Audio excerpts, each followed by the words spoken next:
Hey, baby.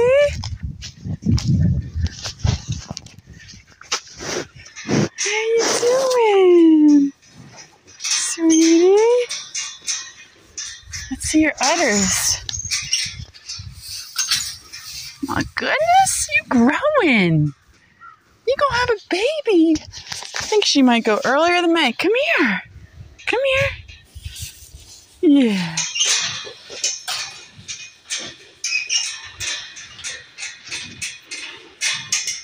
I don't have any treats, sorry.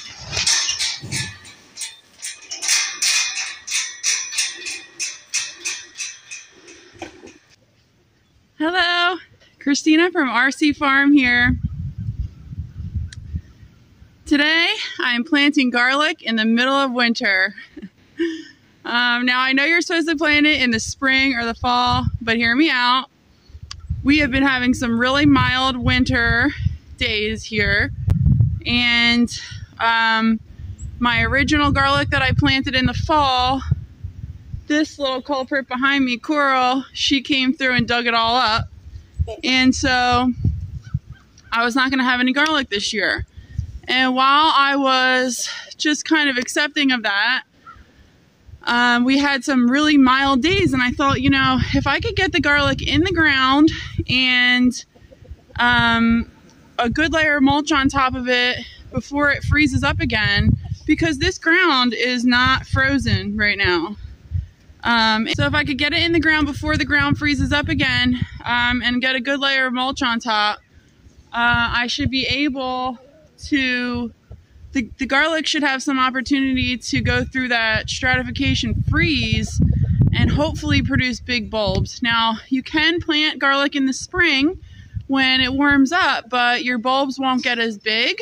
And so I'm going to give it a shot. We're in the middle of February here in the Poconos, so I'm just going to get it in the ground and we're going to see what happens. So the reason why you want to plant garlic in the fall is because it goes into the ground and gets a good start at forming roots, and then it goes into a dormant stage once it starts freezing outside.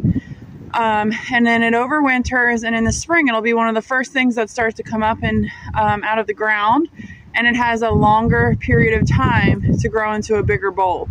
If you were to plant them in spring, they would still grow, but they wouldn't grow as big of bulbs. They wouldn't grow their roots wouldn't have already been established like they would have been had you started them in fall. My thought here is the 10-day forecast in the Poconos has us with temperatures ranging in, like tomorrow is going to be 50 for 2 days, and then it goes up into 60s, almost hitting 70. And then it starts to come back down, but it only really goes as low during the day as 40. There are, you know, cooler nights down to the 20s and things, so we'll be cold overnight. But my thought is that if I can, over the next, you know, 2 weeks, get these to maybe establish some sort of root system with a heavy mulch on top, and I'll probably put some straw on top as well, just anything that I can do to kind of give them a good start. Then they might be able to grow a little bit of a root before it gets too cold again. And then if it gets very cold again, which we're in the middle of February, it can get cold here for quite a while through April, some freezes still in May. I imagine April will be the last of like the really cold, but anyway, we'll have a good couple of months for it to go back into that dormant stage, and then hopefully grow a big bulb. It may not grow as big as if I had started them in the fall, but I'm going to try anyway. And anything is better than nothing at all. So if nothing else, I'll get some smaller heads in order to cook with and eat, and then hopefully I'll get a couple extra to plant for next year as far as the biggest ones. Chickens coming up behind me. So yeah, so that's the goal, and so I'm gonna get them planted.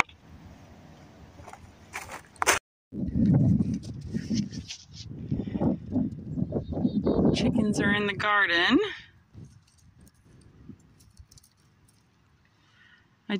Tomorrow I have some more fencing arriving, so we can fence these guys in and let them free range where we want them to free range rather than in the middle of our garden.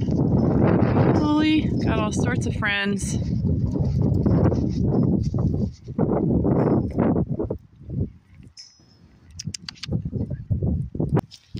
Hey chicks.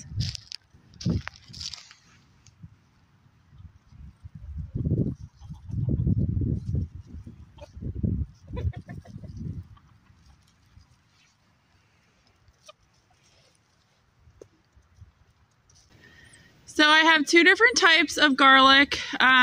These are gigantic cloves. This is called elephant garlic. This is one clove, which is about the size of one of these whole, what's the word? One whole bulb of garlic here. So one clove is about the size of a whole head here. And if you look at one of these cloves, the difference is insane.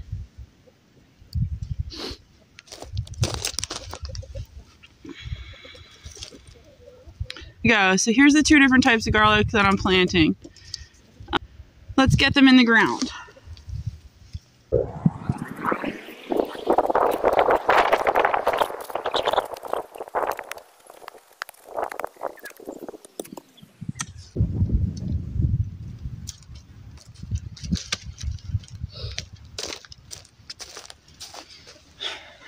So the ground actually is a little bit frozen, so we're getting this in just in time, hopefully.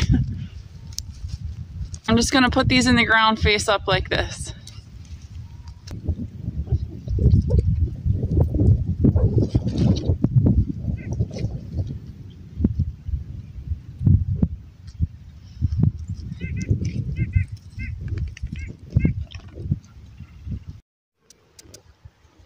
Okay, Coral's not gonna, look how badly she wants to eat these look how bad, look at her, she wants to eat my next bit of garlic. Not this time, Coral. Okay, so here's our row, which only took up one row, which is nice because I have so much to put in the garden this year that I'm really hoping to save space.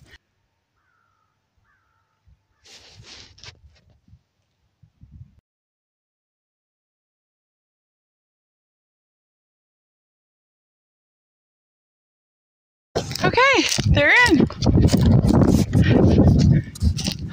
Definitely happy I went for it. You know, it wasn't too expensive to repurchase those garlic cloves. You know, those planting garlic pieces. And so if it ends up they don't grow, it'll be a shame. But I think they're going to grow. And if they do, then we'll have, you know, fresh garlic. So let's go check on the ranunculus. Okay, so here we go. So here are the ranunculus. They need to be potted up. I started over here potting them up. You could even go for a bigger pot, but I want to put them outside soon. So I'm probably just going to leave them in this size and then put them right into the ground.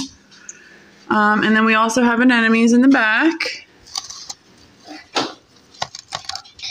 And then here's a freesia, which is still popping up here.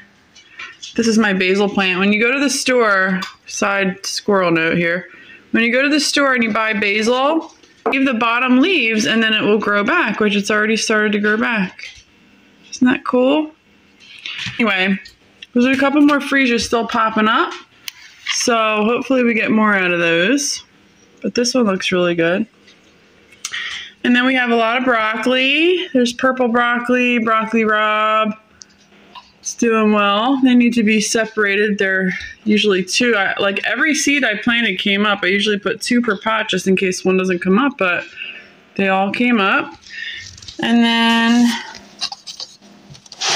these are the starts of my peppers. Okay, starts of the peppers. Here's a couple artichokes. There's more artichokes down here. Looking good. Good looking cauliflower. And here is one of my favorites. I check this one like daily. These are all eucalyptus. And then if you can see here, they're so tiny, little itty bitty Lisianthus sprouts. I've never seen anything so small, and these are actually quite a bit bigger than they were. But look how tiny.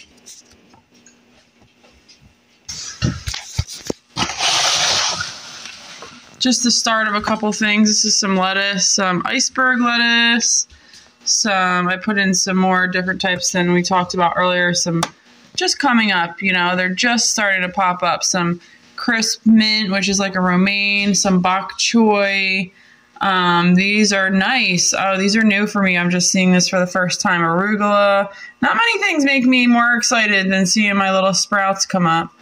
And then I just started some the beginnings of my herbs, which there's going to be a zillion different types of herbs. We got dill, sage, parsley, lemon balm, the mandarin type, and then here's the start of my Greek dwarf basil. To grow.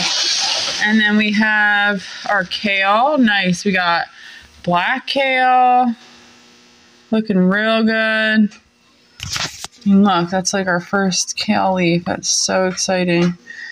And then we got scarlet kale, which is so good. I cannot wait till this is big enough to eat.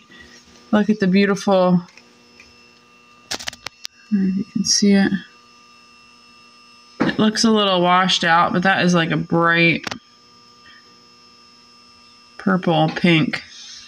Anyway, we got our spinach and then some Salanova lettuce.